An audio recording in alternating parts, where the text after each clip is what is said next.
এই শোনো না, আমাদের অন্ধবিশ্বাস চ্যানেলটি যারা এখনো সাবস্ক্রাইব করেননি প্লিজ সাবস্ক্রাইব করে দাও। আর অল্প কিছু সাবস্ক্রাইবার হলে 1,00,000 পরিবার হবে।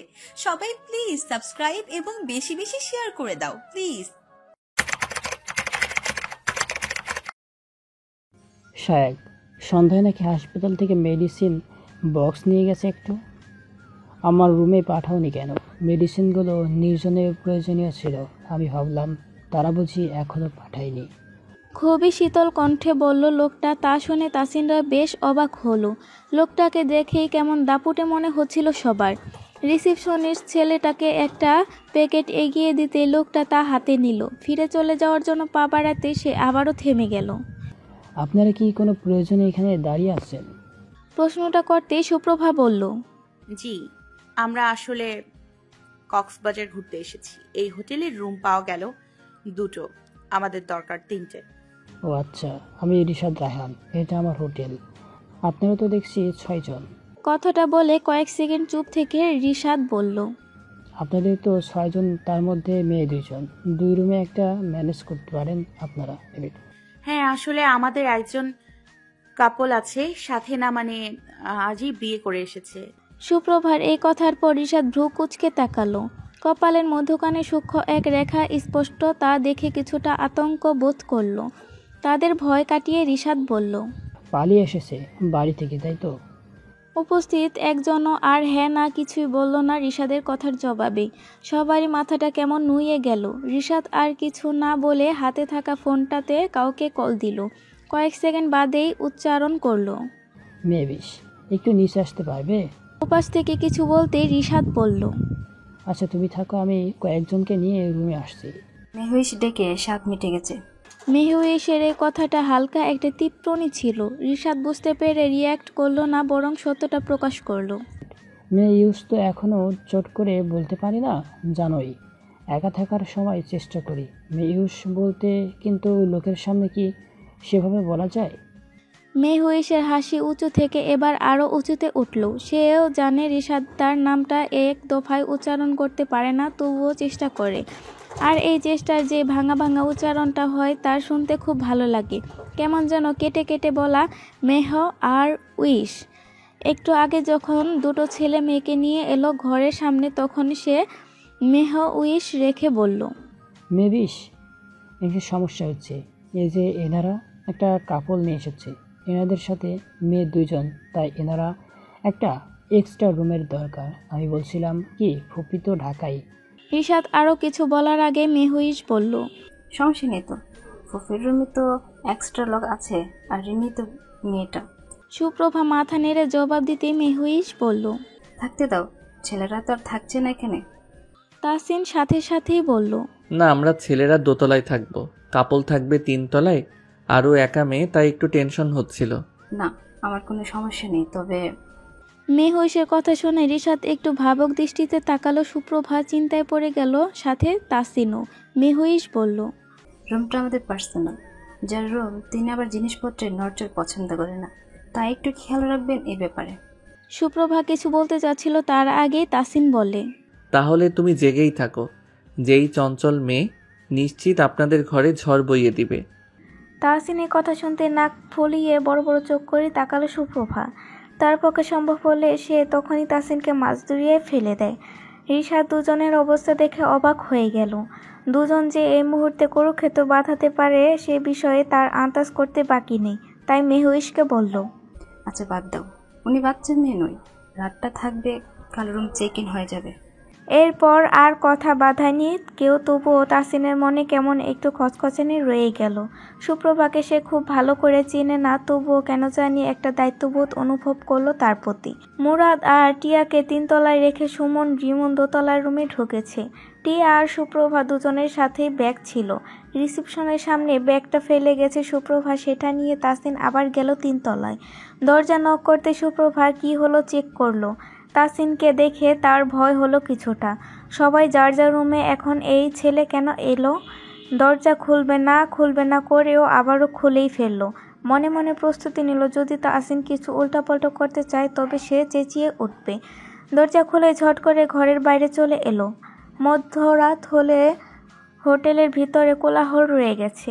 সমুদ্রের গর্জন, ট্যুরিস্ট অনেকে বিচ থেকে ফিরেছে, কেউ কেউ আবার এই মধ্যরাতে বের হয়ে যাচ্ছে। সুপ্রভাকে বেরোতে দেখে তাসিন বলল, বেরিয়ে এলে কেন?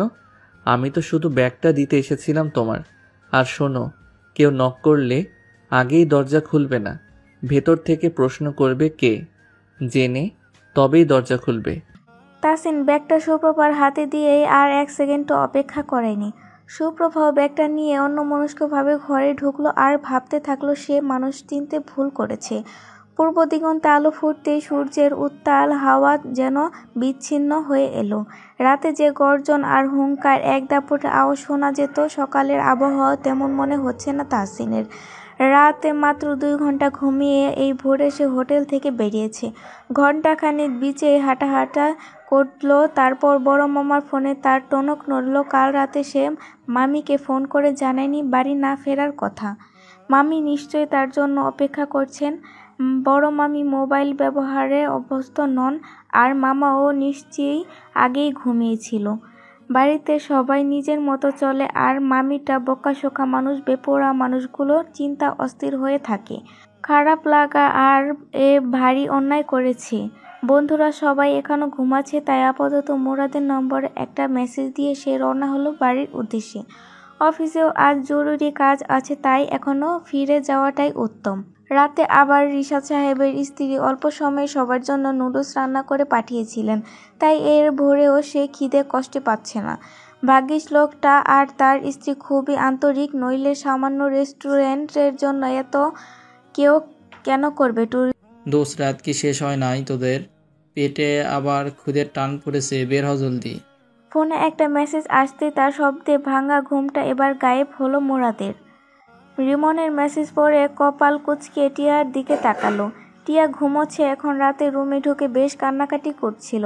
অপছন্দের ছেলেকে বিয়ে করতে চায়নি, কিন্তু পালিয়ে আসার মতো হঠকারিতা তার জন্য অপরাধবোধে আর নিজেকে সামলাতে পারেনি। ভোরের দিকে ঘুমিয়েছে, আর মুরাদও রাত জেগে ভোরেই ঘুমিয়েছিল, কিন্তু ঘুমটা তার হয়নি পেটের খিদে। রাতে নুডলস খেয়ে তার পোষায়নি। এখনও সে মুখ হাত ধুয়ে বের হলো। যাওয়ার সময় ইচ্ছাকৃতভাবে নিজের ফোনটা আনলক করে টিয়ার পাশে রেখে গেল। ঘুম ভাঙলেই যেন সে অস্থির না হয়, তাকে না পেয়ে আর ভয় না পায় কোনো কারণে। রুমের বাইরে থেকে লক করে সে নিচতলায় গেল। মেয়ে দুটো নিজেদের ব্যাগে করে কাপড় আনলেও ছেলেরা কেউ সে সুযোগ পায়নি। 3 বন্ধু রিশাদের কাছে শুনেছিল দোতলায় রেস্টুরেন্ট আছে তাদের, সেখানে নাস্তা করলো তারা, কিন্তু সুপ্রভা জেগেছে কিনা তা আবার ভাবতে হলো। তাসিন যাওয়ার সময় রিমনকে বারবার করে বলে গেছে সুপ্রভার কথা যেন নাস্তা করার আর খেয়ালও রাখে। এতে অবশ্য রিমন মজা করতে ছাড়েনি, সেও বারবার বলছিল, মেয়েটার জন্য তোর এত দরদ কেন বলতো? সেই রাতে কি জোর করে শুধু বাড়ি পৌঁছে দিয়েছিলি, না অন্য কিছু করেছিস? এ কথায় অবশ্য রিমনকে চপেটাঘাত করছিল। 3 বন্ধু নাস্তা শেষ হতেই সুমন বলল, একটু বিচে ঘুরে আসি চল। মুরাদ গেল না, তাই রিমন আর সুমন বের হলো। হোটেলের গেটে যেতে দেখা হলো রিশাদের সাথে। হাই হ্যালো করতে রিমন জানতে চাইল তার পাশের বাচ্চাটাকে। রিশাদ নির্জনের হাত ধরে তাদেরকে বলল, আমার ছেলে নির্জন। রিমন মজার লোক, সে শুনতেই বলল, ও হোটেল নির্জনে ভবিষ্যৎ উত্তরাধিকারী। ওই পিচ্চি এই বয়সে কত বড় হোটেলে স্বত্বাধিকারী হয়ে গেল, কি কপাল তোমার। কথাটা বলার ধরন একদম বাচ্চা ছেলের মতো ছিল, কিন্তু বাক্যটা তবুও সঠিক নয় বলেই সুমন পেছন থেকে তার পিঠে চিমটি কাটল। রিশাদও গম্ভীর দৃষ্টি আর গভীর করে তাকালো রিমনের দিকে। নির্জন হঠাৎ বলল মায়ের কাছে যাবে, তাই রিশাদ আর দাঁড়ালো না। সকাল 10টা নাগাদ সুপ্রভা আর টিয়া যখন নাস্তার জন্য প্রস্তুত হলো, তখন এসে মেহুইশ দেখা করলো তাদের সাথে। খুবই আন্তরিকতার সাথে গল্প করলো এবং জানতে পারলো টিয়া আর মুরাদের পালিয়ে আসার মূল ঘটনা। সে না চাইতেও বলে ফেললো তারা এভাবে পালিয়ে অন্যায় করেছে।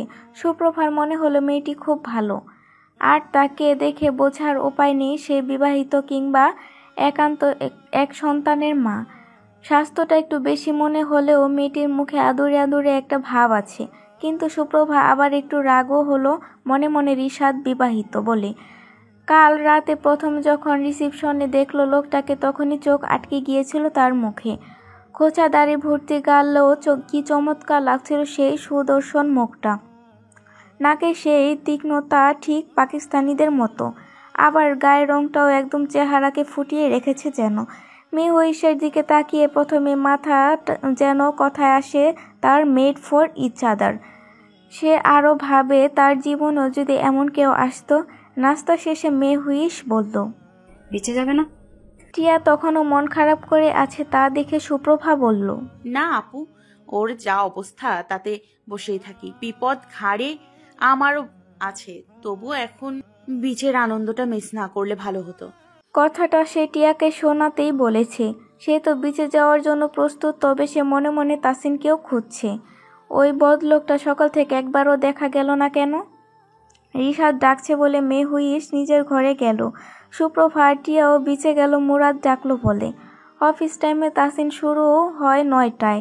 সে এসে পৌঁছিয়েছে 9:45-এ। কক্সবাজার থেকে খুব ভোরে ফিরলেও বাড়িতে তাকে অনেকটা সময় মামার সামনে কারাগারে বন্দির মতো দাঁড়িয়ে থাকতে হয়েছে।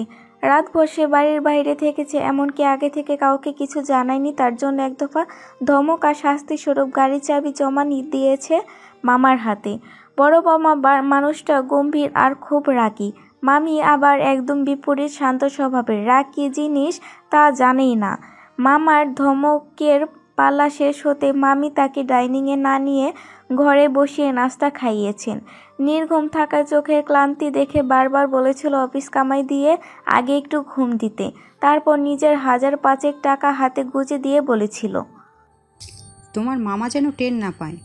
এত ইচ্ছে কক্সবাজারে যাওয়ার, আগে বললনি কেন? বলে গেলেই পারতে, দুদিনের ছুটি নিয়ে ঘুরে আসো। তোমার মা আর মামাকে আবার বলো না যেন মামি টাকা দিয়েছে, নইলে 2 ভাই বোন মামাকে ঝাড়। নাস্তা করতে করতে তাসিন কোনো মতে হাসি চেপে রেখেছিল। এত ইমোশনাল তার বড় মামিটা, এদিকে ছোট মামি আবার একদম শেয়ানা। ঝগড়া বাঁধায় 2 দিন পর পরই। তাসিন নাস্তা করে টাকাগুলো পকেটে পুরে আবার গেল বড় আপুর ঘরে। বড় মামার 1 মেয়ে 2 ছেলে। ছেলেরা দুজনেই বাহিরে সেটেল, মেয়ে আবার বিয়ের পরও বাড়িতেই থাকে। দোলা ভাই এক হাবাগোবা মানুষ, বউ যা বলে তাই শোনে। বড় আপা বলে বাবা মার একমাত্র মেয়ে, আমি দূরে থাকবো না। ব্যাস, আহাম্মক লোক, নিজেও এসে ঘর জামাই থাকছে নিজের বাবা মাকে ফেলে। তাসিনের দোলা ভাইয়ের এই হ্যাবলাপানা পছন্দ না হলেও তার টাকা দেওয়ার ব্যাপারটা ভালো লাগে। অফিসে যাওয়ার জন্য বের হতেই শালা দুলাভাই মুখোমুখি। দুলাভাই তাকে দেখে মজা করলো। কি শালা ভাই, রাতে নাকি মেয়ে নিয়ে ঘুরতে গিয়েছিলেন? কথাটা মজার ছলে বলেও বোকা লোকটা ফেঁসে গেল। তাসিন বলল, হ্যাঁ দুলাভাই গিয়েছিলাম, কিন্তু টাকার অভাবে ফিরে আসতে হলো। আপনি একটু হেল্প করলেই আর 2 দিন কাটিয়ে আসতাম। বোকা হাদা লোকটা সত্যি তাসিনকে দাঁড় করিয়ে ঘরে গেল। আবার ফিরে এসে 4,000 টাকা দিয়ে বলল, সরি শালা বাবু, তোমার বোন এর বেশি দিল না। আর বলো, তুমি যদি এই টাকা উল্টাপাল্টা কোনো কাজে খরচ করো তাহলে আমাকে দিবস দেবে। কাল রাত থেকে সকাল পর্যন্ত যতটা নিজেকে গালাগাল করছে তাসিন, ঠিক ততটাই এখন বাহবা দিচ্ছে। ঝিমঝিমিয়ে আসা বৃষ্টির মতো 9,000 টাকা হাতে এসে গিয়েছে। আপাতত মুরাদের কাজে লাগবে ভেবে সে টাকাগুলো সাথে নিয়ে অফিসে গেল। লেট করে অফিসে ঢোকার বসের কেবিনে ডাক পড়ল। রাত কেটেছে ঠিকঠাক না ঘুমিয়ে, সকালে ঘন্টাখানেক জার্নি করেছে। চোখে মুখে ক্লান্তির ছাপ স্পষ্ট। তা দেখে বস তাকে প্রথমেই প্রশ্ন করলো, everything is okay mister Mehtab? সকাল থেকেই তো মাথায় তার উল্টাপাল্টা বুদ্ধি ঘুরছে। আজ বড় মামির থেকে টাকা গছিয়ে নিল, দুলাভাইকেও বোকা বানালো। এখন বসকে একটু বানালে খুব কি ক্ষতি হবে? না মানে বস? তাসিনের কথা শেষ না হতেই বস বলল, কাল আপনার মিসেস দেখলাম খুব রাগী মুডে পার্টিতে এসে আপনাকে আটক করলো। সে ঝামেলা ঠিক হয়নি তাই তো? আপনার চেহারা দেখেই বোঝা যাচ্ছে। আসলে সুন্দরী বউ হলে এমনই হয়। আপনার তো তবুও ইয়াং বউ, আমার তো 40 বছরই। ম্যাডামও এমনই করে। তাসিন এবার নিজেই বোকা বনে গেল। ভেবেছিল বসকে বোকা বানিয়ে অসুস্থতার বাহানায় ছুটি নিবে, কিন্তু বস তো আরও 2 ডিগ্রি উপরে ভেবে বসে আছে। শেষ পর্যন্ত তাকে অবাক করে দিয়ে বস জানতে চাইল ঝগড়া কি নিয়ে। সে আর কি করে বানিয়ে আরও 2টো মিথ্যে বলে দিল। বউ কক্সবাজারে যেতে চেয়েছিল, সে কখনো নিয়ে যায়নি। এই নিয়ে রাগ করে বউ বাপের বাড়ি যাচ্ছে। 50-এ পা রাখা বস কি ভাবলো কে জানে, বলল, টি অ্যাপ্লিকেশন দাও, 2 দিনের ছুটির আমি সাইন করে দিচ্ছি। ঝামেলা মিটিয়ে ফিরে এসে ভালোভাবে কাজে জয়েন করবে। সোনায় সোহাগা যে এভাবেও লাগতে পারে তা জানতো না তাহসিন। আজ একদম প্রমাণসহ অভিজ্ঞতা হয়ে গেল তার। আফসোস এই গাড়িটা হাতছাড়া হলো, নইলে আরও বেশি সুখী হয়ে যেত সে। এক্সপ্লেশন সাবমিট করার আধা ঘন্টার মধ্যেই তাসিন বের হলো অফিস থেকে। বাসে চড়ে মামিকে কল দিয়ে বলল সে কক্সবাজার যাচ্ছে, আজ আর আসবে না। দুপুরে ঠিক 1:30টায় গিয়ে উপস্থিত হলো তাসিন। তাকে দেখে বন্ধুরা প্রশ্ন করলো অফিসে যায়নি। সংক্ষেপে তা জানিয়ে দিতেই বন্ধুরা এক একজন হেসে কাহিল। সুপ্রভা টিয়া বসেছিল হোটেলের গ্রাউন্ড সুইমিং পুলের পাশে। সেখানে থেকে বাগানের সামনে থাকা তাসিনকে দেখে অবাক হয় সুপ্রভা। লোকটা কোথায় ছিল সারা সকাল, আর এখনই বা কোথা থেকে? টিয়ার মন ভালো আছে এখন কিছুটা, কিন্তু ভয়েও আছে। বাড়ির পরিস্থিতি খুব গরম, সে খোঁজ নিয়ে জেনেছে। দুপুরের আগে মুরাদের টাকায় সুমন, রিমন আর মুরাদ নিজের জন্য প্রয়োজনীয় পোশাক কিনেছে একটা একটা করে। তাসিনকে অপেক্ষায় রেখে 3জনই গোসলে গেল। তাসিন একা দাঁড়িয়ে না থেকে সুইমিং পুলের পাশে গিয়ে দাঁড়ালো। তোমরা কি খাবার খেয়েছো? না ভাইয়া। টিয়া জবাব দিল তাসিনের কথায়। সুপ্রভা মুখ খুলল না। বন্ধুরা গোসল সেরে আসতেই সবাই লাঞ্চ করে রেস্ট নিল কিছু সময়। বিকালের দিকে সমুদ্রের ওপাশে অস্তমিত হওয়া সূর্যটাকে অবলোকনের শখ পূরণ করতেই সবাই একসাথে বেরিয়ে গেল বিচের উদ্দেশ্যে। মুর আর টিয়া পাশাপাশি হাঁটলেও তাদের হাতে হাত রাখতে যে এখনও সংকোচ হচ্ছে তা স্পষ্ট। অন্তত পাবলিক কোনো প্লেসে তারা সহজ হতে পারছে না বলেই মনে হচ্ছে। সুমন আর রিমন কিছুটা এগিয়েই চলেছে। সুপ্রভা খুব ধীর পায়ে চলেছে, একদম একা। তার জন্যই কিনা যে যাকে তাহসিন খুব ধীরে ধীরে হাঁটছে। সুপ্রভা খেয়াল করেনি তাহসিনকে, সে দেখছে অদূরে থাকা রিশাদকে। সে কেমন ছেলেকে কোলে নিয়ে ঘোড়ায় উঠছে জোর করে। খুব সম্ভবত এটা মেহুইশ চাইছে না, তাই 2-1বার কথা বলার পর তাকে আলাদা হয়ে হাঁটতে দেখা যাচ্ছে। খুব বেশি সময় গড়ায়নি, তার মধ্যেই চোখে পড়ল রিমন দ্রুত পায়ে পা বাড়িয়ে এগিয়ে যাচ্ছে মেহুইশের দিকে। তাসিনও লক্ষ্য করছে, আর তাতেই ভয়ে গলা শুকিয়ে আসছে। ভয়ে তার মুখ থেকে বেরিয়ে এলো, oh no Rimon, don't something wrong দোস্ত। তাহসিনের কথাটা স্পষ্ট শুনল সুপ্রভা। সে জিজ্ঞাসা করলো কি হয়েছে। তাহসিন কিছু না বলে ছুট লাগালো। তার দৌড় দেখে কিছু না বুঝে সুপ্রভাও ছুটল। আর তারা দুজনকে দেখে কিছু না বুঝে টিয়া আর মুরাদও গেল। শুধু চুপচাপ দাঁড়িয়ে রইল সুমন। হাই, আমি রিমন, কালই কক্সবাজারে প্রথম এসেছি। মেহুইশ সামনে দাঁড়িয়ে কথাটা বলল রিমন। মেহুইশ তাকালো, একটু হাসলো। আপনার নামটা কি? Mehwish Raihan. Wow, nice name. সকাল থেকেই আপনাকে কয়েকবার দেখেছি হোটেল নির্জনে। আমিও সেখানে উঠেছি বন্ধুদের সাথে। তা আপনি কোথা থেকে এসেছেন? আমি এখানেই থাকি। তা মেডুইস, আপনি কি করেন? কেন বলুন তো? এবার মেহুইশ সরাসরি রিমনের দিকে তাকিয়ে প্রশ্নটা করল। রিমন জবাবে কিছু বলতেই যাচ্ছিল, ঠিক তখনই তাসিন, সুপ্রভা আর তাদের পরে মুরাদ আর টিয়াও এসে উপস্থিত হলো।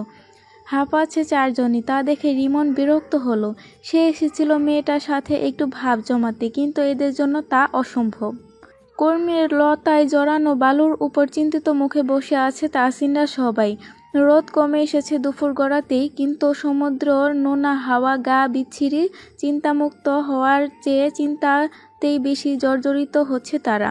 সুপ্রভা মুখ গোমড়া করে বসে আছে টিয়ার পিঠে হেলান দিয়ে। বাড়ি ছেড়ে পালিয়ে এসেছে আজ 2 দিনও হয়নি, আর আজই মাথায় বিপদ ঘুরছে সবার উপর, শুধু তাসিন ব্যতিক্রম। তার ভাগ্য ভালো, সে চট্টগ্রামে থাকে, তাই তাকে কেউ খুব একটা জড়াচ্ছে না পালানোর ব্যাপারে। তবে সবার ধারণা হয়ে গেছে তারা পালিয়ে তাসিনের কাছে এসেছে। মুরাদ আর টিয়া পালিয়েছে, তাদের 2 পরিবার খুব একটা ঝামেলা হচ্ছে না। যা হচ্ছে সবটা নাকি সুপ্রভার বাড়িতে।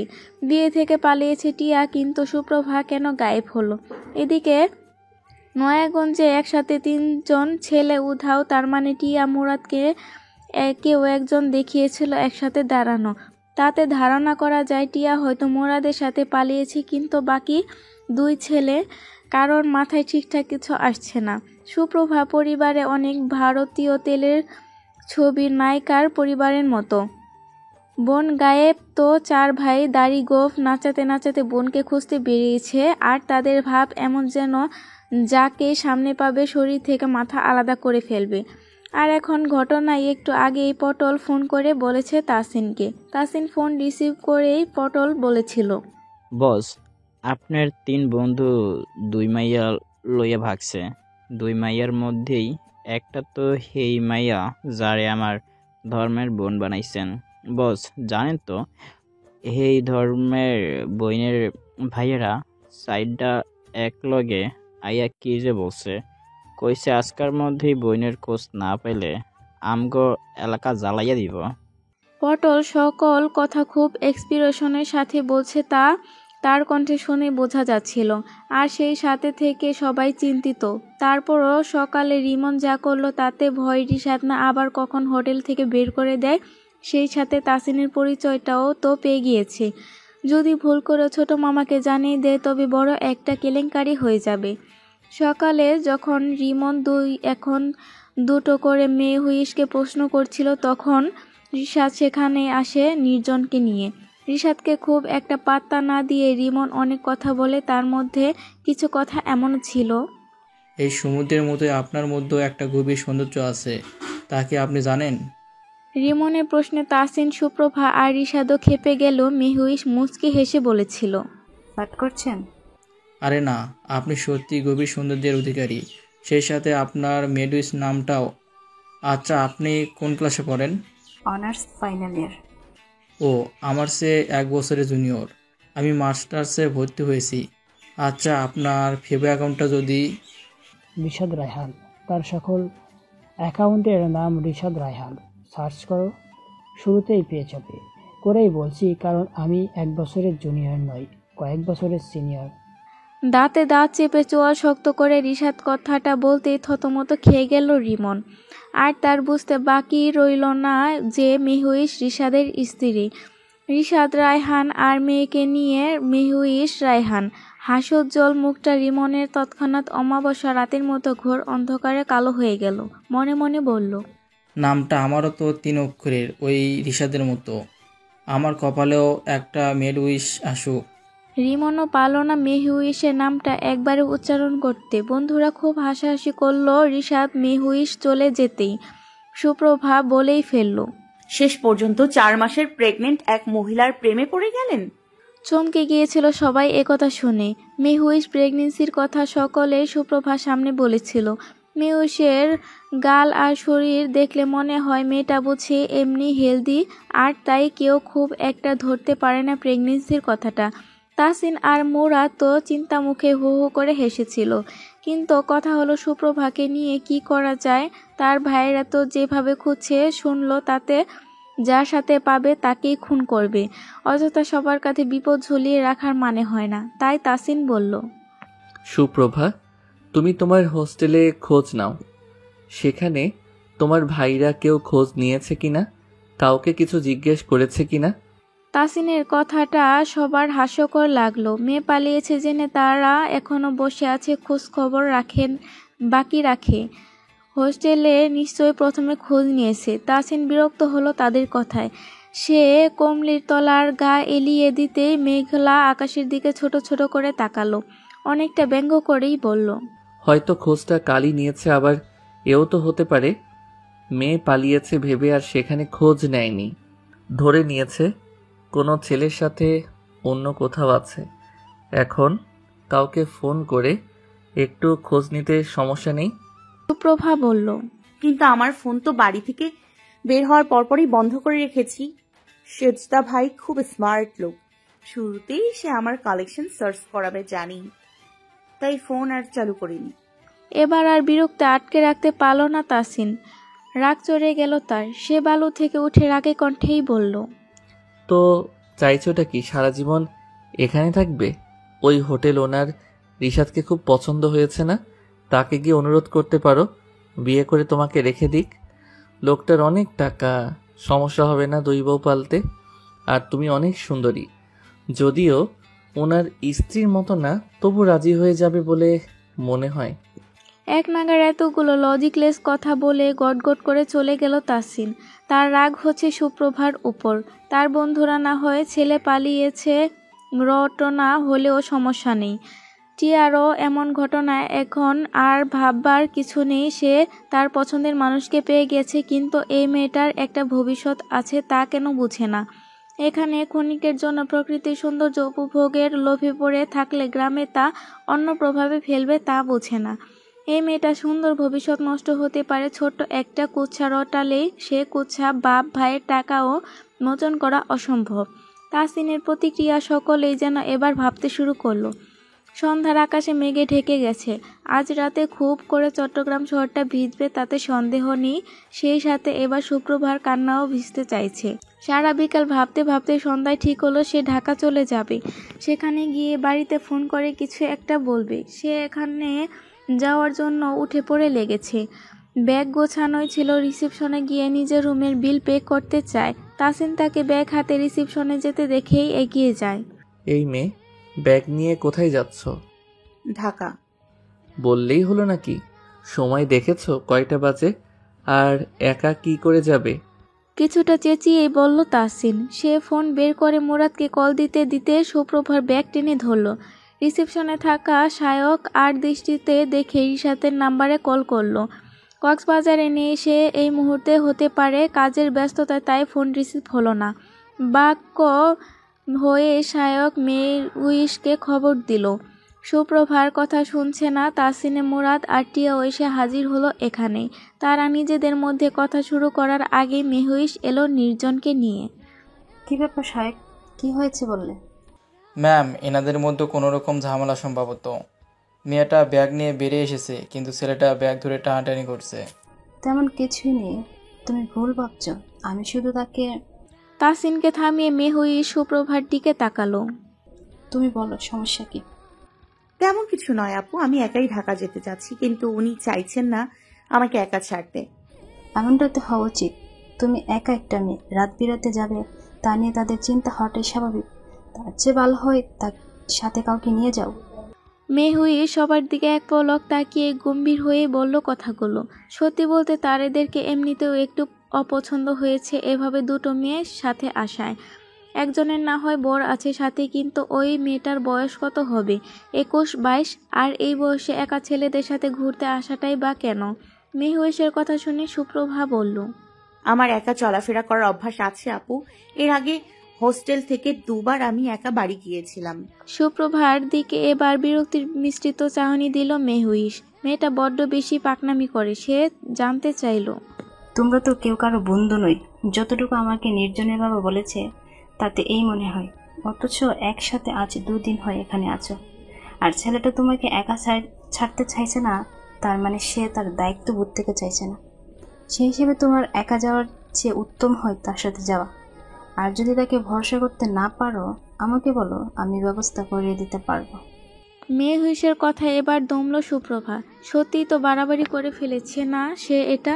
ঢাকা থেকে সে একমাত্র 2 বার বাড়ি গিয়েছে, তার মধ্যেই 2 বারই তাদের হোস্টেলের দারোয়ান মামা বাসে তুলে দিয়েছে, আর এলাকার স্ট্যান্ড থেকে ভাইয়েরা এসে নিয়ে গেছে। সে আর বাড়াবাড়ি না করেই বলল, আমি একটু আমার ফ্রেন্ডের সাথে কথা বলবো। ঠিক আছে, বলো, যাই সিদ্ধান্ত নাও। আমাকে না বলে হোটেলের বাইরে এক পাও বের হবে না তুমি। কণ্ঠস্বর খুব বাড়ি করে বলল মেহুইশ প্রতিটা কথা। তার রাগ হলো মেয়েটির এমন আচরণে। মেয়েটির বয়স তার থেকে 4 কি 5 বছর কম হবে, তাই বলে এত ইমেচিওর হওয়া কি স্বাভাবিক? সুপ্রভার দিকে তাকিয়ে টিয়া বলল, তোকে একা ছাড়তে আমিও চাই না প্রভা, প্লিজ তুই এমন জেদ করিস না। আমি আর উনি মিলে তোকে নিয়ে আসবো। টিয়ার কথা শুনেছে তাসিন আর মুরাদ। আপাতত তারা চুপ থেকে শুনতে চায় মেয়ে দুটোর সিদ্ধান্ত। রিমন আর সুমন দুজনেই ঘুরতে বেরিয়েছিল আর ফেরেনি। সুপ্রভা একবার আর চোখে তাসিনের দিকে তাকালো। যতই হোক লোকটা বাজে চরিত্র হবে না বলেই মন সায় দেয়। না হলে কি অমন বৃষ্টির রাতে যেচে পড়ে একটা মেয়েকে বাড়ি পর্যন্ত পৌঁছে দেয়?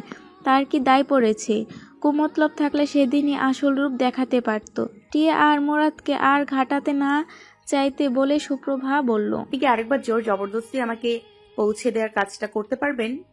তাহসিন অবাক হয়ে কিছু একটা বলতে যাচ্ছিল, তা দেখে সুপ্রভা আঙ্গুল তুলে সতর্ক করার মতো করে বলল, ভুলেও ভাববেন না আমি আপনার কাছে সাহায্য চাইছি। আপনার তো রোগ আছে, জোর করে অন্যের সাহায্য করা, তাই সুযোগ দিচ্ছি। সুপ্রভার কথা শুনে টিয়া ভেবাচাকা খেলেও মুরাদ বুঝতে পারল কথার অর্থ। তাহসিন বলেছিল সে বৃষ্টির রাতে ঘটে যাওয়া ঘটনাটা। টিয়া জিজ্ঞেস করলো, কিসের সাহায্য? মুরাদ হাসতে হাসতে বলল, ও তোমাকে পরে বলছি, চলো আগে শালিকার যাওয়ার ব্যবস্থা করি। রিসিপশনে সুপ্রভার রুমের বিল তাহসিনই পে করে দিল। যাওয়ার আগে রিশাদকে না পেলেও তাহসিন মিহুইশকে ডেকে বিদায় নিল। সাথে এও বলে গেল রিশাদ যেন তার ছোট মামাকে কিছু না বলে জানায়। সে কোনো বাজে নিয়ত কিছুই করেনি, শুধু বন্ধুর বিপদে বলেই এসেছে। মেহুইশ আশ্বস্ত করল নিশ্চিত থাকতে, আর সুপ্রভার সাথেও যেন খারাপ কিছু না ঘটে। তাহসিন যাওয়ার আগে লুকিয়ে রিমন আর সুমনকে বলে গেল আজ যেন কিছু একটা স্পেশাল করা হয়, মুরাদের রুমে বাসর বলে কথা। টাকা সে নিজেই কিছু দিয়ে গেল সুমনের হাতে। রাত 10টায় টিকিট কেটে বাসে উঠল তাহসিন সুপ্রভা। বাসে একসাথে সিট নেই দুটো কোথাও, আবার তাহসিনের সাথে বসতেও সংকোচ হচ্ছে সুপ্রভার।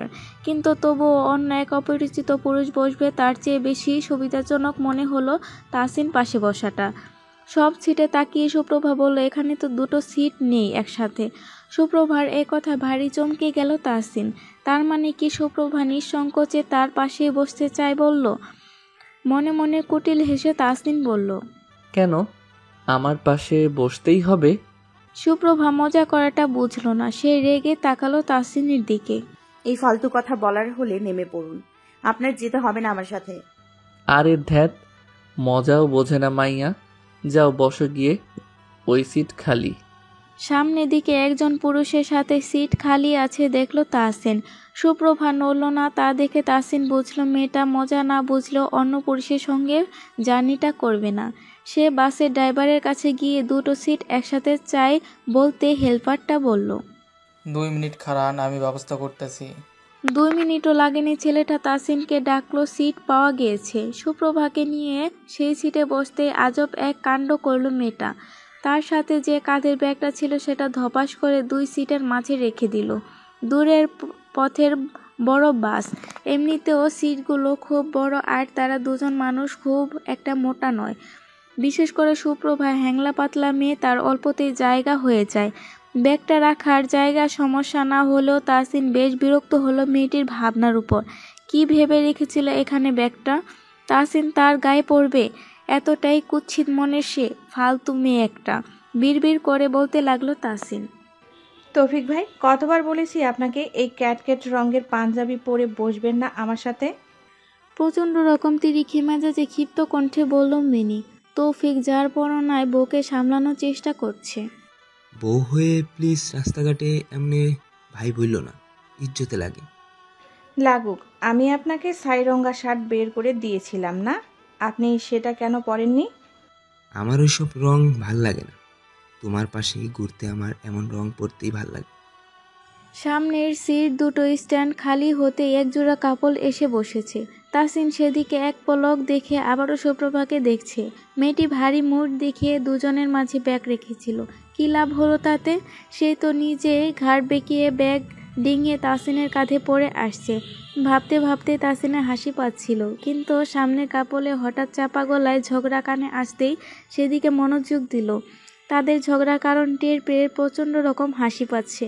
পোশাকের রং নিয়েও ঝগড়া করতে পারে মেয়েরা, কি আশ্চর্যজনক কাণ্ড। মামি, তুমি কি তাসিন ভাইয়ের জন্য অনেক সুন্দর বউ আনবে? মাসুমা আচারের বয়মগুলো খাওয়ার ঘরে একটা ছোট কাঠের শোকেসে রাখছিল। পেছনে থেকে আয়নার এমন কথা কানে আসতে সে সন্দিহান নজরে তাকালো। কেন রে? আগে বলো না, খুব বেশি সুন্দরী বউ আনবা? মাসুমা শিক্ষিত তথা বুদ্ধিমতীও খুব। সে আগে থেকেই বুঝতো আয়না যে তাসিনকে চোখে হারায়, কিন্তু সে যদি ব্যাপারটা সহজভাবে নিচে প্রকাশ করে তাহলে মেয়েটা অন্যরকম আশা নিয়ে বসে থাকবে। তাই ইচ্ছাকৃতভাবে না বোঝার ভান করলো। তা তো তাসিনই বলতে পারবে, বউ তার পছন্দ তারই হবে। তুমি নিজে পছন্দ করে আনবা না? না, বউ যার তার পছন্দই হবে সব। সংসার সে করবে, আমি আমার পছন্দ চাপিয়ে দিয়ে তার উপর কোনো অন্যায় করব না। তুই হঠাৎ এই প্রশ্ন করছিস কেন? মামির জবাবে সে প্রচণ্ড রকম হতাশ হলো। না চাইতেও চোখ দুটো সিক্ত হচ্ছে বুঝতে পেরেই সে আর এক মুহূর্ত দেরি না করে দৌড়ে বের হলো। মাছুমা পেছনে পেছনে অনেকবার ডাকলেও সে ফিরে তাকালো না। আজ আয়না আবার শাড়ি পরেছিল, ইচ্ছে করেই শাড়ি পরে মামির কাছে এসে দাঁড়িয়েছিল। গত সপ্তাহে তাসিন তার উপর রেগে বাড়ি থেকে চলে গেছে তা জানে আয়না, কিন্তু কি করবে, বয়সটা যত উপরের ঘরে উঠছে মনটা তার ততই চঞ্চল হচ্ছে তাসিন ভাইয়ের জন্য। বেহায় এমন এখনই কেমন বিয়ে নিয়ে কল্পনা করে। এখনও তো কলেজেই শেষ হয়নি, তবুও খুব ইচ্ছা করে তাসিন ভাইয়ের বউ হয়ে সারাক্ষণ তার আশেপাশে থাকতে, অথচ তাসিন ভাই যেন তাকে সহ্যই করতে চায় না। আর এ কারণেই বোধহয় সেজেগুজে এসে মামির সামনে দাঁড়িয়েছিল। মামি যদি তাকে পছন্দ করে তাহলে নিশ্চয়ই তাসিন ভাইকে বিয়ে করা সহজ হবে, কিন্তু না, তার ধারণা শতভাগ মিথ্যে করে মামি বলল ছেলের পছন্দের মেয়ের সাথেই বিয়ে হবে। এরপর আর মামির সামনে থাকা চলে না। লজ্জায় এবার তার মরতে ইচ্ছে করছে। একবার মনে হলো মামার পুকুরটাতে গিয়ে ঝাঁপ মারবে, পরে মনে হলো সে সাঁতার জানে না। যখন মনে হবে মৃত্যু খুব কাছে তখনই নিশ্চয়ই সাঁতরে পাড়ে চলে আসবে। এতে অপরিপক্ক মন নিয়ে তার হয়েছে যত জ্বালা। এই রাত দুপুরে এসব ভাবনায় আয়না ভুলেই গেছে যে রাস্তায় দাঁড়িয়ে এত কথা ভাবছে। হঠাৎ কানে শীষ বাজানোর আওয়াজ আসতে গা শিউরে উঠল তার। এইভাবে শীষ একমাত্র রায়ান বাজায়। ভয় এবার গা কাঁপতে শুরু করলো আয়নার। এই ছেলেকে সে জমের মতো ভয় পায়, কিন্তু এক নম্বরে বখাটে ছেলে রায়হান। তার বাবা পুলিশের SI, সারা বছর পোস্টিংয়ের বাপ অন্য এলাকায় পড়ে থাকে, আর ছেলে বাবার ঘুষের টাকায় বন্ধু বান্ধব নিয়ে সারা দিন রাত আড্ডায় মজে থাকে। বয়স তো তাসিন ভাইয়ের থেকে 2-1 বছর ছোট হবে, কিন্তু পড়াশোনায় 4 বার ফেল করে সব কলেজে পার করেছে। আয়না তাকে দেখেই বাড়ির দিকে পা বাড়ালো। এই বদমাশের তো আবার বহুদিনের নজর আয়নার দিকে। আয়ান শোনো।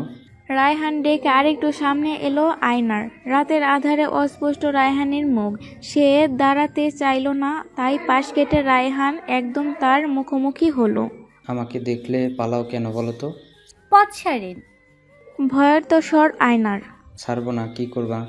গলার স্বর গম্ভীর করে কথাটা বলে রায়হান আবারও হু হু করে হেসে বলল, এত ভয় পাও কেন তুমি আমাকে? আমি তোমার ক্ষতি করব এমন ভাবো নাকি? আয়না এবার সত্যি ভয় পেল খুব। সে আর রায়নের নিজে না তাকিয়ে সোজা দৌড় লাগালো বাড়ির দিকে। পরনে শাড়ি থাকা একটু যেতেই হোঁচট খেলো, তা দেখে রায়ান আবারও কথা বলল, আরে সাবধানে পাগল মেয়ে। আয়না আর রাস্তার ধারের কাছেও নেই। সে ফুপিয়ে ফুপিয়ে কাঁদতে লাগলো ঘরে ঢুকে। আয়নার মা তাদের ঘরের সামনে বারান্দার মতো করিডোরে ছিলেন। মেয়েকে হঠাৎ রাস্তার দিক থেকে কাঁদতে কাঁদতে ঘরে ঢুকতে দেখে ভয় পেয়ে গেলেন। রাতের বেলা মেয়েটাকে একা কেন এলো? সে তো বলেছিল মামির কাছে যাচ্ছে, রাতে মাইশার সাথেই থাকবে। মনটা কু ডাকছে, তবু মেয়ের ঘরে ঢুকলেন। আয়নাকে প্রশ্ন করতে উদ্যত হলেই কানে এলো ফোন বাজছে তার ঘরে। দ্রুত পায়ে আবার নিজের ঘরে ঢুকে ফোন হাতে নিয়ে ভয় আরও গাঢ় হলো।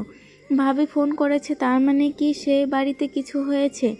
তাসিনের ফুপি মিনতি সাথে সাথেই ফোন ধরে সালাম দিতে উপাস থেকে উদ্বিগ্ন কণ্ঠস্বর এলো মাসুমার। আয়না কি বাড়ি আসছে মিনতি? কি হয়েছে ভাবি? থমথমে গলায় প্রশ্ন করলো মিনতি। কি হয়েছে মানে? কানতেছে আয়না বাড়ি আইসা। কান্না করবে কেন?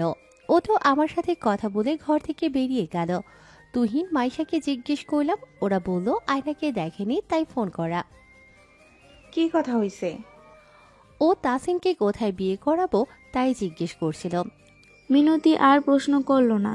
সে ভাবিকে পরে ফোন দিবে বলে কল কাটছে। মেয়েটার পাশে বসে প্রশ্ন করল, তুই তাসিনের বিয়ে নিয়ে উঠে পড়ে লেগেছিস কেন? ধমকে উঠল মিনতি। মেয়ের হাব ভাব সে আরও আগে থেকেই টের পেত।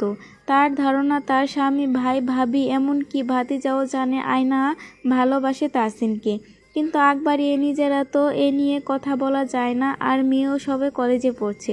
সে ভেবেছিল আর একটা বছর যাক, তাসিনের ততদিন মাস্টার শেষ হবে, এরপর না হয় ভাই ভাবির কানে কথাটা তুলবে। মেয়ের খুশি যেমন তার কাছে বড়, তেমনি ভাই ভাবিরও নিশ্চয় তাদের ছেলের খুশি বড়। আর তাসিনও আয়নাকে পছন্দ করে কিনা সেসবেরও একটা ব্যাপার আছে। আয়নাকে ধমকে বকে সামনে থেকে সরে গেল। বাস থেমে গেছে?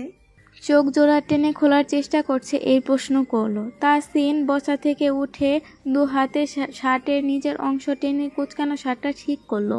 প্যান্টের পকেট থেকে মোবাইলটা বের করে সময় দেখলো রাত 1টা ছুঁই ছুঁই। সুপ্রভা সবটা খেয়াল করে বিরক্ত হলো। সে এবার বলল, একটা প্রশ্ন করলে তার জবাব না দিয়ে শার্ট প্যান্ট ঠিক করা কোন ধরনের ভদ্রতা বুঝলাম না।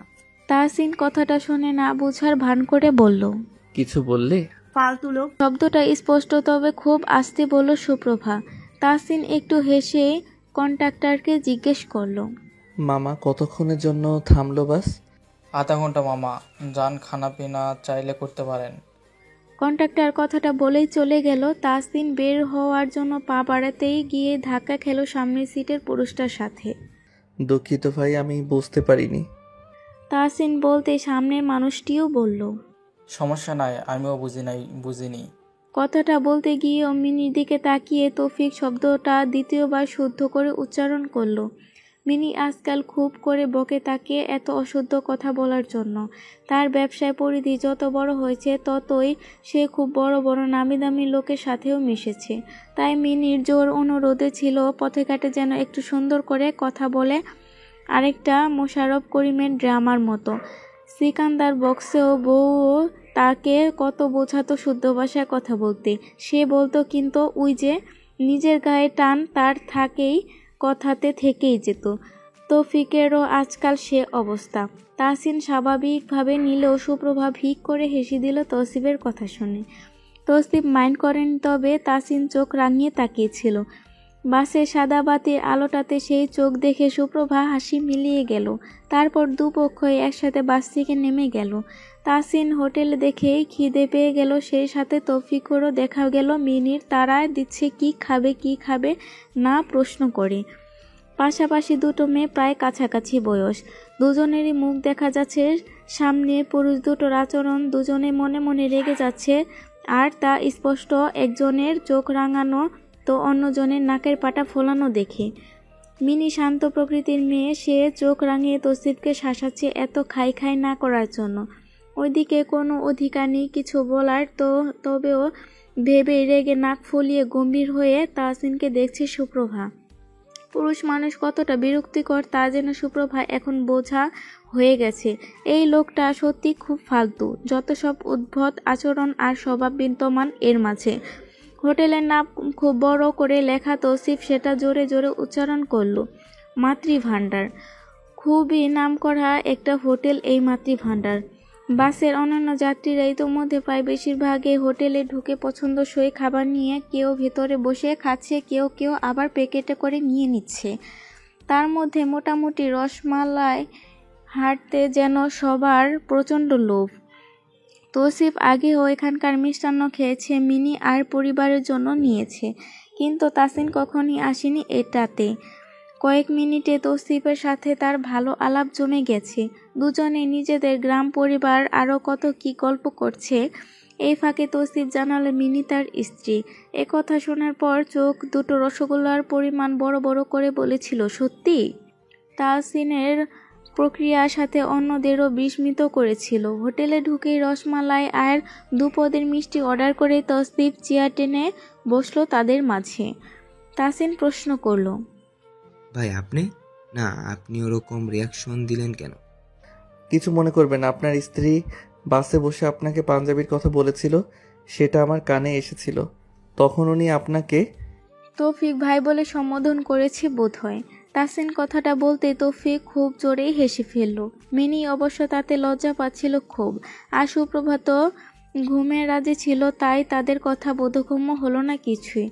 তৌসিফ বলল, এই যে আমি টুকটুকে রঙের পাঞ্জাবি পরছি, সেটা নিয়েই তখন রাখছিল। আর আমরা তো একই গ্রামের ভাই, তাই এলাকার হিসেবে চাচাতো ভাই বোন ছিলাম। আমি আবার তারে না মানে তাকে বোন ভাবতাম না, পছন্দ করতাম তো খুব আমার রজনীগন্ধাকে। শেষের বাক্যটা বলার সময় তৌফিক কিছুটা বুঝে তাসিনের কাছে এসে বলল, যেন তার কথাটা তাসিন ছাড়া উপস্থিত আর কেউ শুনবে না। মিনি লজ্জায় লাল হয়ে যাচ্ছিল খুব। মানুষটা এত নির্লজ্জ কি করে হতে পারে? হঠাৎ দেখা যাত্রী হয়ে কেন সব বলতে হবে বুঝে পায় না মিনি। সে টেবিলের তলায় হাত ঢুকে তৌফিকের হাতে চিমটি কাটলো। এতে মিনিকে আরো বেশি লজ্জায় পড়তে হলো যখন তৌফিক জোরেই বলল, চিমটি দিচ্ছ কেন? সুপ্রভার ঘুম ভেঙে গিয়েছিল তৌফিকের কাণ্ড দেখে। এবারও হাসি থামালো না তার, তৎক্ষণাৎ মতো হিহি করে হাসতে লাগলো। মিনি লজ্জায় কান গাল সব গরম হয়ে উঠল, মনে মনে বকতে লাগলো, অসভ্য লোক, বউকে এভাবে লজ্জায় ফেলতে লজ্জা লাগে না? মুখ ফুটে সে পারল না কিছুই বলতে, উল্টো তার ইচ্ছে করলো বসা থেকে উঠে বেরিয়ে যেতে। তৌফিক বোধহয় এবার কিছু বুঝতে পারল। এভাবে সে তার বউকে লজ্জায় ফেলছে, এটা তো ঠিক নয়। তাই সে মিনির দিকে তাকিয়ে বলল, সরি। তাসিনও বুঝি টের পেল কিছু, সে যেচে বলল, মাইন্ড করবেন না আপু, উনি দুষ্টুমি করছে, আমি বুঝতে পারছি, প্লিজ বি ইজি। আরও কিছু সময় হোটেলে বসে একটু খাওয়া দাওয়া করে পরে বের হলো তাসিনরা। বাস ছাড়াও আরও 10 মিনিট বিলম্বে গন্তব্যের উদ্দেশ্যে বাস চলল। রাত আরও ঘন হয়ে এলো। এবার ঘুম শুধু সুপ্রভা নয়, তাসিনের চোখ নেমে এলো ধীরে ধীরে। জানালার পাশে সিটেও বসেছিল সুপ্রভা। ভোরের আলো ফোটেনি তখনও, সদ্য সরে যাওয়া আধারের পর আকাশটা ঘোলাটে আলোয় শুভ্র হয়েছে। এ আলোতে চোখের পাতায় ভারী ওজনদার লাগলো। সে চোখ মেলে তাকিয়ে মাথাটা সোজা করতে গিয়ে আর্তনাদ করে উঠল মৃদু স্বরে। তার কয়েকটি চুল পেঁচিয়ে আছে তাসিনের শার্টের বোতামে। বুকটা ধক করে উঠল যখন মনে হলো ঘুমটা সে এই ফালতু লোকের বুকে পরিয়ে দিয়েছিল বুঝি। সুপ্রভা নড়াচড়ার মাত্র 2 ঘন্টা আগেই আসা ঘুমটা ছুটে গিয়েছে তাসিনের। তার বুকের উপর টান টান হয়ে শুয়ে থাকা সুপ্রভার চুল আর বুকের সামনে মেয়েটাকে দেখে ঘাবড়ে গেল ভীষণ। কিছুটা ভয়ে ভয়ে সে বোতামে লাগা চুলগুলো হাতে লাগালো। এলোমেলো হয়ে পেঁচিয়ে থাকা চুলগুলো ছাড়াতে কষ্ট হয়নি। আধুনিক মেয়ে চুলে হয়তো 1000টা প্রসাধনী ব্যবহার করে, তাই বলেই চুলে সহজ খুলে গেল। সুপ্রভা কি একটু আড়ষ্ট হলো এতটা কাছাকাছি হওয়ায়। তার মুখ দেখে তাসিনের তেমনই মনে হলো। নিজেরও কিছুটা সংকোচ বোধ করে সে একটু নড়ে চড়ে তার ডান পাশের সিটগুলোর দিকে দৃষ্টি ফেরালো। সুপ্রভাও সরে গিয়ে নিজের সিটে গা এলিয়ে বাঁ দিকে জানালার বাইরে তাকালো। দৃষ্টি তার ঝাপসা বাহিরের পথঘাট, দোকানপাট কিছুই খেয়াল নেই। ঢাকার রাস্তায় ঢুকেছে বাস তাদের। গন্তব্যে পৌঁছাতে আরও একটু দেরি, তারপর এ সফর শেষ হবে দুজনার। বাস এসে থেমেছে গন্তব্যে পৌঁছানি সুপ্রভা আর তাসিন। বাস থেকে নেমে আবারও রিকশায় চড়তে হবে তাসিন সুপ্রভাকে হোস্টেলে পৌঁছাতে। তাসিন নামার আগে নেমেছে তাদের সামনে সিটের যাত্রী তৌফিক আর স্ত্রী মিনি। সুপ্রভা এখন একটু ঝিমিয়ে পড়া পায়ে নামলো বাস থেকে। তার কি হলো কে জানে, ঘুম ভেঙে নিজেকে তাসিনের বুকে পেয়ে বুকটা ধক করে উঠেছিল। ঠোঁট দুটো শুকিয়ে প্রায় চৌচির হয়ে গেল এক মুহূর্তেই। শক্ত পরিশালে অচেনা কিংবা খুব একটা চেনা নয় বলা চলে এমন এক বুকে সে অর্ধরাতটা পার করে দিয়েছে। আশ্চর্য ব্যাপার হলো তার নিজেকে অনিরাপদ মনে হয়নি একটিবারও। বরং কক্সবাজার থেকে মেহুই যখন বলল একা ছাড়বে না, তখন শুধু মনে হয়েছিল এই লোকটা ছাড়া সে আর অন্য কারোর সাথে বের হবে না। কি আজব, যাকে মাত্র এক ঝড় বৃষ্টির রাতেই দেখেছে, সে জোর জবরদস্তি করে তাকে বাড়ি দিয়ে এলো। সেই লোকটার প্রতি কারণ ছাড়াই ভরসা জন্মে গেল। এমনটা কেন হলো, আগে থেকে কখনো কারো প্রতি হয়নি। এত আস্তে চললে তো এক দুপুরেও হোস্টেলে পৌঁছাতে পারবে না। আকস্মিক বেজে ওঠা স্কুল ঘন্টার মতো কানে বাজলো তাসিনের কথাটা। সুপ্রভাও যেন তাতে চেতনা ফিরে পেল। সে ভালোভাবে তাকিয়ে দেখল রাতের সেই যুগল সামনে একটা রিকশায় ডেকে তাতে উঠে পড়েছে। তাসিনের দিকে না তাকিয়ে সে খুব ক্ষীণ স্বরে বলল, সরি। তাসিন হাতের ঘড়ির সময় দেখছিল। সুপ্রভার সরি শব্দটা কানে আসতেই সে চকিত তাকালো, বিড়বিড় করে বলল, বাহ, অসভ্য ফালতু বলা লোককে আবার সরিও বলছে তাহলে। রিকশা ডেকে সুপ্রভাকে বলল, হোস্টেলের লোকেশন বলো ঠিকঠাক। সুপ্রভা রিকশাওয়ালাকে ঠিকানা বলতে তাসিন রিকশা চড়ে বসলো। বিপত্তিটা শুরু হলো তখনই যখন সুপ্রভা খেয়াল করলো তাসিন 2 পা ফাঁকা করে রেখে বসেছে। পাশে অল্পখানি জায়গা, আর তাতেই সংকোচ বোধ করলো সুপ্রভা। কি করে বসবে সে তার পাশে? লোকটা কি কমন সেন্স নেই নাকি? সুপ্রভাকে দাঁড়িয়ে থাকতে দেখে তাসিন বলল, রিকশা কি দাঁড় করিয়ে রাখার জন্য ডেকেছি? তাসিনের এবারের কথাটা খুব লাগলো সুপ্রভার। সেও বলে বসলো, এক রিক্সা একা নিজেই নিয়ে আসলে অন্যরা কোথায় বসবে? তাসিনের খেয়াল হলো নিজের দিকে। সে বাম পা সরিয়ে বাঁ দিকে জায়গা দিল। সুপ্রভার সংকোচ হলেও আর দাঁড়িয়ে থাকা সম্ভব নয় বলেই উঠে বসলো। সুপ্রভা বসার পরই তাসিন কেমন গুটিয়ে গেল। একটা রাত বাসে পাশাপাশি বসে আসতেও এতটা সংকোচ কিংবা দ্বিধা হয়নি, এখন আচমকা যতটা হচ্ছে। ঘাড় বাঁকিয়ে সে রাস্তার বিপরীতে তাকিয়ে রইল। রিক্সা চলতে শুরু করলো। চোখে পড়ল তৌফিকের রিক্সা ছাড়েনি। মিনি রিকশায় বসে আছে আর তৌফিক কোথা থেকে ছুটে আসতে হাতে একগুচ্ছ সাদা রজনীগন্ধা নিয়ে। মুগ্ধ দৃষ্টিতে সেদিকে তাকালেও পলকেই পেছনে পড়ে রইল সেই দৃশ্য আর রিকশা সামনেতে এগোতে লাগলো তাসিনদের। আপনি মুরাদ, তাই তো? রিশাদ প্রশ্ন করতে অবাক হয়ে তাকায় মুরাদ আর টিয়া। দুজনেই সকালে ঘুম থেকে উঠে বিচে হাঁটতে বেরিয়েছিল। সেখানে গিয়ে রিশাদ কথাটা জিজ্ঞাসা করলো। মুরাদ হ্যাঁ বলতে রিশাদও আবারও কণ্ঠস্বর আগের মতোই ভারী রেখে বলল, তাইসিন কবে ফিরবে বলেছে? জি, ও সুপ্রভাকে পৌঁছে দিয়ে আর দেরি করবে না। রিশাদ ভালো করে মুরাদের দিকে চেয়ে আবারও আশেপাশে চোখ বোলালো। আপনার বাকি দুই বন্ধু কোথায়? তারা দুজন ঘুমাচ্ছে এখন। তাদের ডেকে তুলুন। এখন খুব শীঘ্রই সবাই বাড়ি ফিরে যান। আপনারা পালিয়ে এসে অন্যায় করেছেন, সেটা আমার বলার বিষয় ছিল না, কিন্তু তাওসিন মুতায়েবের মামা ফোন করেছেন একটু আগে। আপনারা গ্রামে বড় কোনো ঝামেলা সৃষ্টি করে এসেছেন, যা আপনারা সমাধান করতে পারেন। রিশাদের কথা শুনে ঘাবড়ে গেল টিয়া। মুরদ শক্ত মানুষ, ভয় ডর তার খুবই কম আছে, তবুও একটু যেন আটকে উঠল। তারপরও সাহস করে প্রশ্ন করলো, ভাইয়া আপনাকে কি কিছু বলেছে তাসনিনের মামা? বলেছে আপনারা দুইটা মেয়ে নিয়ে পালিয়ে এসেছেন, তার মধ্যে একজনের ভাইয়ারা তাদের বোনের জন্য আপনাদের এলাকায় খুব ঝামেলা বাঁধাচ্ছে।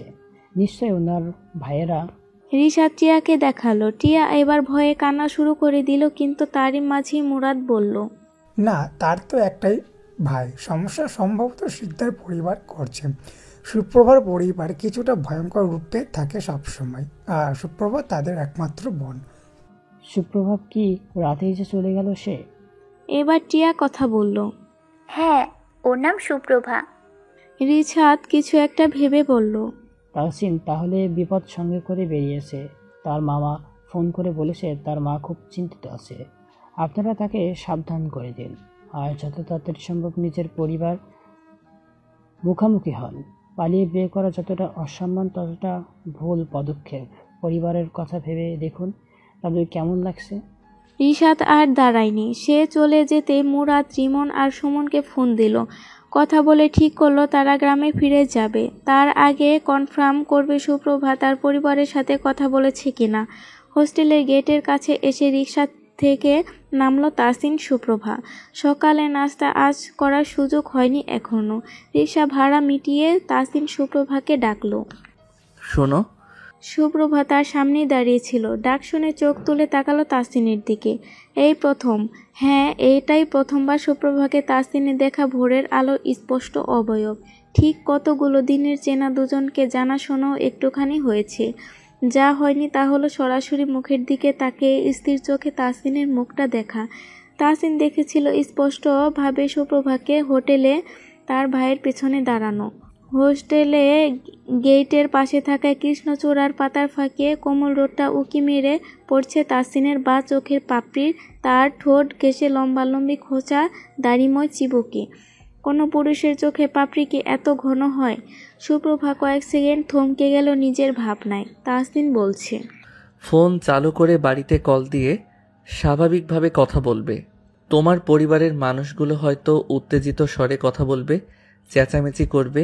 তুমিও হাইপার হইও না, বরং শান্ত ভঙ্গিতে প্রশ্ন করবে কি হয়েছে, যেন গত দুদিন তুমি এখানেই ছিলে, তুমি কিছু জানো না এমন ভাব করো। আমি ফিরে গিয়ে মুরাদদেরও বাড়ি পাঠাবো। একজন দায়িত্ববান অভিভাবকের মতো তাসিন বলে চলল। সুপ্রভা গরম মাথায় মানুষ হয়েও কেমন যেন তাসিনের কথায় চুপচাপ শুনল। কথা শেষ সুপ্রভাকে হোস্টেলে ঢুকিয়ে বলল তাসিন। সুপ্রভা পা ভাড়ালো ঢোকার জন্য, আবার ফিরে বলল, নাস্তা করবেন না? এখানে নাস্তা পাবো কোথায়? তুমি ভেতরেই যাও, গিয়ে নাস্তা করে বাড়িতে যোগাযোগ করো। আর ভুল করে বলো না তুমি মুরাদ টিয়ার সাথে ছিলে। সুপ্রভা কথাগুলো শুনল। তাহসিন ফোনে সময় দেখে বলল, তুমি ভেতরে যাও। আপনি এখনই চট্টগ্রাম ফিরবেন? হ্যাঁ, এখানে আর অপেক্ষা করে লাভ কি? এখানে আমার পরিচিত কেউ নেই যেখানে বসা যাবে কিছু সময়। আচ্ছা। বলেই সুপ্রভা তার কাঁধের ব্যাগটা থেকে ছোট একটা ব্যাগ বের করলো। তার থেকে টাকা পয়সা বের করেছিল, তা দেখে তাহসিন বলল, টাকা বের করছো কেন? হোটেল রুম, খাওয়া আর বাস ভাড়া। কঠিন ভাষায় কিছু একটা বলতে গিয়েও থেমে গেল তাহসিন। তার কি প্রয়োজন অযথা এই মেয়েটার সাথে ঝামেলা করার? বয়সের তুলনায় ম্যাচিউরিটি কম, তার মধ্যে এমনটা ভেবেই নিজেকে সংযত রাখলো। শুধু ভারী কণ্ঠে বলল, গেটের ভেতরে যাও, আমার লেট হচ্ছে। তাহসিন পা বাড়ালো এবার সামনের দিকে। কয়েক কদম চলেও গেল সুপ্রভা, আবারও ডাকলো, শুনুন। বলো। তাহসিন থামলো কিন্তু এগিয়ে এলো না। ফোন নাম্বারটা দিন তো, আপনার যদি কোনো প্রয়োজন পড়ে বা টিয়াদের আপডেট জানার হয়। প্রচণ্ড রকম একটা স্বাভাবিকতা ধরে রেখে কথাটা বলল, তবুও বুকটা দুরু দুরু করছে। তাহসিন মুখে মুখে নাম্বারটা বলতে গিয়েও থামলো। তোমার ফোন বন্ধ কিসে? উঠিয়ে রাখবে নাম্বারটা। কলম আছে আমার ব্যাগে। বলেই সুপ্রভা ব্যাগ থেকে কলমটা নিয়ে বা হাতের তালুতে নাম্বারটা টুকে নিল। এরপর আর তাহসিন দাঁড়ালো না। সুপ্রভা গেটের দিকে ঢোকার সময় দারোয়ান বলল, তুমি সুপ্রভা না? হ্যাঁ মামা, 1 সপ্তাহের মতো ছিলাম না, তাতেই আবার ভুলে গেছেন আমায়? ভুলি নাই, ম্যাডামের অফিস দেখা করো, তোমার ডাক পড়ছিল। হোস্টেলের প্রধান শিলা ম্যাডামের রুমে তার ডাক পড়েছিল, মানে সিরিয়াস কোনো ব্যাপার। না চাইতেও যেন একটা ভয় আগুনের হালকার মতো গায়ে লাগলো সুপ্রভার। তড়িঘড়ি সিঁড়ি বেয়ে 3 তলায় নিজের রুমে ঢুকে ব্যাগ রেখে একটা নোটবুক হাতে নিয়ে ছুটল ম্যাডামের কাছে। মিথ্যা একটা বাহানা সাজাতে গিয়ে ভালো কোনো বুদ্ধি পেল না। শেষ পর্যন্ত ম্যাডামের কাছে যাওয়া ক্যান্সেল করে ঢুকলো নিজের রুমে। ব্যাগ থেকে ফোনটা বের করে চালু করে আগেই চার্জে লাগালো। তার রুমমেট মেহেরিন মাত্র গোসল সেরে রুমে ঢুকেছে। তাকে দেখে ভূত দেখার মতো চমকে গেল মেয়েটা। তুমি কোথা থেকে এলে? কৌতূহলী দৃষ্টিতে মেহেরিন তাকিয়ে আছে। সুপ্রভা সেই দৃষ্টিকে সম্পূর্ণ অগ্রাহ্য করে বলল, কক্সবাজার থেকে। তুমি কি পালিয়েছো বাড়ি থেকে? পালাবো কেন? ডোন্ট কেয়ার একটা ভাব সুপ্রভার চোখে মুখে। মেহেরিন বিস্ময়ে শেষ পর্যায়ে গিয়ে জিজ্ঞেস করল, তুমি যেমন তোমার পরিবারও ঠিক তেমন।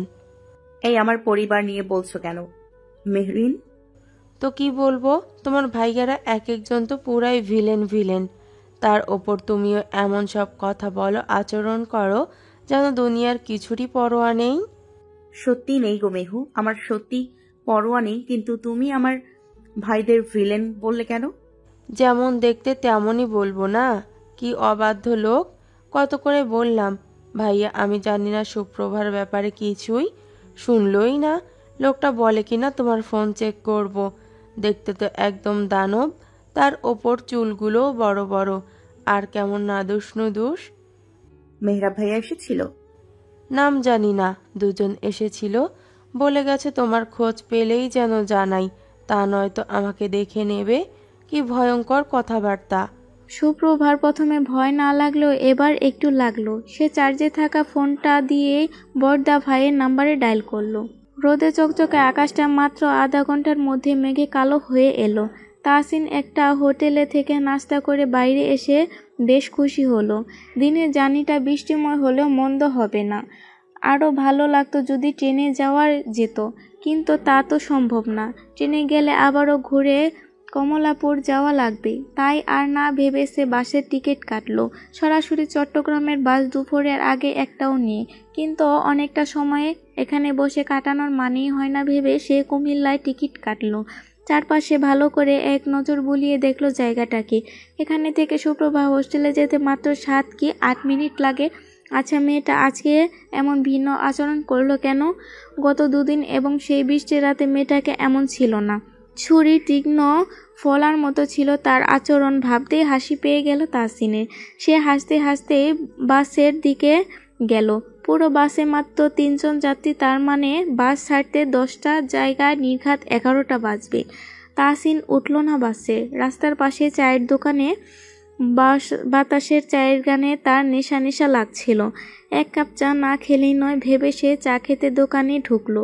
কিছুটা সময় চায়ের সাথে না হয় কেটে যাক, পরে ভাবা যাবে বন্ধুদের বিপদ থেকে উদ্ধার করার কথা। সমুদ্রের মাতাল হাওয়ার ঢেউয়ের গর্জন, মন ভালো করা পরিবেশ, অথচ মন ভালো হচ্ছে না তাসিনের কিছুতেই। সে ঢাকা থেকে কক্সবাজার এসেছে রাত 9টায়। ততক্ষণে মুরাদদের বাড়ি ফিরে যাওয়ার প্রস্তুতি নেওয়া হয়ে গিয়েছে। হোটেলে রুমও ছাড়া হয়েছে আগেই। বাসে টিকিট কেটে রেখেছে মুরাদ, কিন্তু সমস্যা হলো তাদের বাস ছাড়তে রাত 1:30। এত রাতে বাস স্ট্যান্ডে কি করে যাবে? আবার আগে গেলেও সেখানে টিয়াকে নিয়ে কোথায় বসবে, কি করবে? রাস্তাঘাটের পরিস্থিতি এখন মোটেও সুবিধাজনক নয় একটা মেয়েকে নিয়ে যাওয়ার মতো। অনেক ভেবেচিন্তে তাসিন কোনো সিদ্ধান্ত না নিতে পেরেই রিশাদের সাথে কথা বলল। রিশাদ স্বভাবে গম্ভীর হলেও আচরণে সে যথেষ্ট আন্তরিক। তাসিন যেতে হেল্প চাইতে রিশাদ জানালো এখান থেকে সে আর বাইরে যাচ্ছে না, তার গাড়িটা ফ্রি আছে। কিন্তু মাস 3 হলো সে ড্রাইভার ছাড়িয়েছে, আর হোটেলের কাজের জন্য এখন আর প্রাইভেট কার বা মাইক্রো একটাও নেই। তাসিন কিছু একটা ভেবে বলল, আমি ড্রাইভিং জানি, যদি আপনার আপত্তি না থাকে তো এই যে আমার ফোন। বলেই তাসিন লক সরিয়ে দিল ফোন থেকে। তারপর নিজের কন্ট্যাক্ট লিস্টে আর ওয়ালেটে থাকা নিজের ন্যাশনাল আইডি কার্ড আর তার ব্যাংক কার্ডটাও সামনে দিয়ে বলল, এগুলো রেখে দিন আপনার কাছে, আমি নিশ্চয়ই গাড়ি নিয়ে ফিরে আসবো, তবু গ্যারান্টি স্বরূপ রাখুন। রিশাদের খুব হাসি পেয়ে গেল তাসিনের কাণ্ড দেখে। ভরসার জিনিসটা রিশাদের মধ্যে বাহিরের মানুষের জন্য নেই বললেই চলে। সে জানে তাসিন গাড়িটা নিলেও কোনো ভয় নেই, আর যদি সে কিছুই করে বসে গাড়িটা নিয়ে গায়েব হলো, রিশাদের ক্ষমতা আছে দেশের অন্তত কয়েকটা জেলা থেকে সেটাকে 1 ঘন্টার মধ্যে খোঁজ নেওয়ার। তাসিনের কোনো আইডি নেই রিশাদের কি ছিল আর এখনও কি আছে, সবাই শুধু তার বর্তমান খোলসটাই দেখেছে। মেহুইশ ঘরে ছিল আর রিশাদ তাসিনের ঘরের সামনে ছিল। মেহুইশকে ডেকে গাড়ি চাবিটা দিতে রিশাদ বলল, সে এই ছেলেটাকে কি করে বোঝায় ফোনে। ব্যাংক কার্ড জিম্মা রেখে গাড়ি দেওয়ার মতো দিন তার আসেনি। চাবি দিতে তাসিন বলে গেল সে বন্ধুদের বাসে দিয়ে ফিরে আসবে। আজ রাতও সে হোস্টেলে থাকবে, একটা রুম তাই ছাড়া হয়নি। রুম সম্পর্কিত আলোচনায় রিশাদ থাকবে না, এটা রিসিপশনিস্ট এর কাজ, তাই সে শুভরাত্রি জানিয়ে ঘুমাতে চলে গেল। তাসিনরাও প্রায় রাত 1টা পর্যন্ত হোস্টেলে বসে গল্প করলো। আধা ঘন্টা সময় হাতে নিয়ে বেরিয়ে পড়লো তারা। যথাসময় বন্ধুদের সাথে বাসে তুলে দিয়ে অপেক্ষা করলো তাদের বাস ছাড়ার। বাস ছাড়তে তাসিন আবারও ফিরে আসলো হোটেলে। আস্তে আস্তে উপভোগ করলো আধারে ঘেরা রাত, সমুদ্রের জল হাওয়া, আর অনুভব করলো দেহহীন ভারী ক্লান্ত মন খারাপ ভাবটা কেটে গেছে ততক্ষণে। হোটেলে ফিরে গাড়ি চাবিটা রিসিপশনে জমা দিয়ে সে রুমে ঢুকে হাত পা ছড়িয়ে শুয়ে পড়ল। পেটে খিদে থাকলেও নড়ে চড়ে ওঠার মতো শক্তি পেল না নিজের মধ্যে। কাল সারা রাত এক মুহূর্ত ছিল বিছানায় গা লাগায়নি। আজ দিনটাও তার তেমনই কাটলো, তাই বুঝে এখন আর দেহটা টানতে পারছে না। নিমিষেই তলিয়ে গেল তাসিন গভীর ঘুমে। রাত বাজে 3টা, অথচ সুপ্রভার চোখে ঘুমের ভয়ে এদিকে ওদিক ছোটাছুটি করছে। বর্দা ভাইকে ফোন করতে সে খুব ভালো অভিনয় করেছিল তাসিনের কথা মতো, কিন্তু মেজদা ভাইয়ের সাথে ছিল তাই ফোনটা কেড়ে নিয়ে খুব করে ঝাড়ি মেরেছে। তারা সত্যিটা আগেই টের পেয়েছে, কিন্তু কথা হলো সে কেন টিয়ার সাথে বের হয়েছিল। পুরো এলাকা ছড়িয়ে গেছে শিকদার বাড়ির মেয়ে ভেগেছে। মান সম্মান ধূলিসাৎ করার জন্য এর চেয়ে বেশি কিছু লাগে না। আর তাই মেজদা ভাই নিজেই ঠিক করেছে 1 মাসের মধ্যে সুপ্রভার বিয়ে দিয়ে দিবে। এই ব্যাপারে বাড়ির কারো কথা শুনবে না সে। ভয়টা তখন হয়নি সুপ্রভার, কিন্তু বর্দা ভাই যখন পাশ থেকে বলল একটা বিয়ের প্রস্তাব এসেছে কিছুদিন আগে তার জন্য। বোন পড়াশোনা করছে বলে ফিরিয়ে দিয়েছিল, এখন সেটাই দেখবে আবার। ভয়টা ঠিক এখানেই। বর্দা ভাই বলে দিয়েছে এটার মানে হবেই।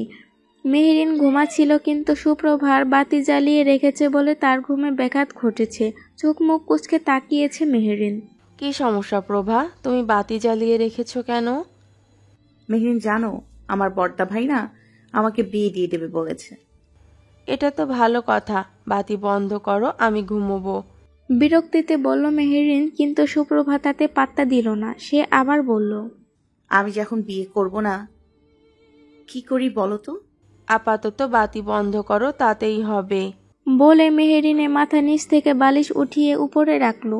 বাতির আলোয় তার মাথা ধরেছে খুব। সুপ্রভার তাতেও হেলদোল নেই, সে অন্যমনস্ক হয়ে কথা বলতেই লাগলো।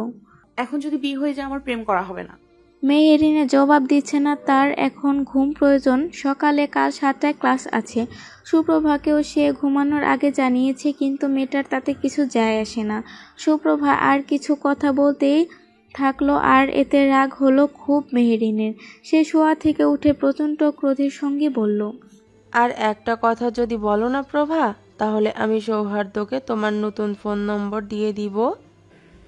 ভয় দেখানোর জন্য আর কিছু পাও না। হ্যাঁ, আমার চিন্তা সত্যি, যদি আমার বিয়ে দিয়ে দেয় আমি পালিয়ে বিয়ে করতে পারবো না। অনেক হলো প্রভা, আর ভালো লাগছে না, ঘুমোতে দাও প্লিজ, সকালে ক্লাস অ্যাটেন্ড করতে হবে আমার। মেহেরিন টেনে কথা বলতে সুপ্রভা তাকে অবাক করে দিয়ে বাতি বন্ধ করে দিল। হায় আল্লাহ, সকালে ক্লাস আছে, আগে বলবে না? তোমার জন্য আমার ঘুমের দেরি হয়ে গেল। ইস! ধপাস করে বিছানায় শুয়ে পড়ল সুপ্রভা, আর অন্ধকারের মধ্যে হা করে বসে রইল মেহেরিন। বিড়বিড় করে বলল, এটা কি হলো? সকালে রোদ বুঝি সমুদ্রের এলাকায় একটু আগেই উপস্থিতি জানান দেয়। সবে মাত্র 6টা বাজে, অথচ এক সময়ে ঘরে ঝলমলে আলোর জোয়ারে ভেসে যাচ্ছে, শুধুমাত্র জানালার পর্দাটা একটুখানি সরেছে বলে। প্রচণ্ড রকম ভারী ঘুমটা আচমকাই চলে গেল চোখ থেকে তাহসিনের। খালি পেটে শরীরে শক্তির ছিটে ফোটাও নেই, তবুও টেনে হিঁচড়ে শরীরটাকে তুলতে হলো।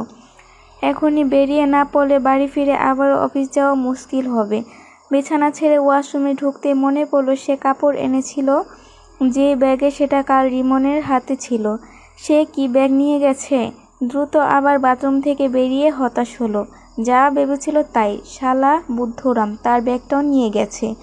পরনে শার্ট প্যান্ট পরেই বের হতে হবে ভেবে শুধু মুখটা ধুয়ে এলো। 2 হাত মাথায় চিরুনির মতো চালিয়ে ঠিক করে নিল এলোমেলো চুলগুলো। পকেট থেকে ওয়ালেট বের করে টাকা গুনল। 3000 আছে, আর মোরাদের আর তার টাকাতেই সব খরচ কাটিয়েছে নিয়েছে। সুমন অবশ্য টাকা দিতে চেয়েছে, মুরাদ নেয়নি। সে এও জানে মুরাদ সব টাকার হিসাব রেখেছে। টাকা হাতে এলেই সে তাসিনকে ফেরত দিয়ে দিতে চাইবে। তার এই খাদক বন্ধুটা এদিক দিয়ে খুবই সতর্ক। কখনো কারো থেকে ততক্ষণ কোনো সহযোগিতা নিবে না যতক্ষণ তার পক্ষে সম্ভব হয়। এই ব্যাপারে রিমন খুবই কুঞ্জুস। হাসি পেল তাসিনের ভাবতেই, তারা 4 বন্ধু, 4 রকম স্বভাবের, তবুও তারা একান্ত। একজনের বিপদে অন্যজন হামলে পড়ে, বিপদে নিজ ঘাড়ে নেয়। নিজেদের কথা ভাবতে ভাবতে তাসনিন দুর্বল পায়ে রিসিপশনে গিয়ে দাঁড়ায়। শুধুমাত্র আজকের রুমের বিলটাই বাকি ছিল, সেটা পে করে সে রিশাদের কথা জিজ্ঞেস করলো। সায়াক জানালো রিশাদ খুব ভোরেই উঠে দৌড়াতে বেরিয়েছে।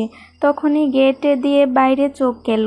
লনের সামনে মেহবুইশ হাঁটছে, তার আঙ্গুল ছুঁয়ে হাঁটছে নির্জন। তাহসিন সেদিকে এগোতে এগোতে খেয়াল করল মেহবুইশকে। পরনে তার হলুদ একটা সিলোয়ার কামিজ, ওড়নাটা দিয়ে মাথায় ঘোমটা দেওয়া। সকালে মিঠা রোদে মেহবুইশের গাল ছুঁয়ে দিচ্ছে অহংকারের সাথে।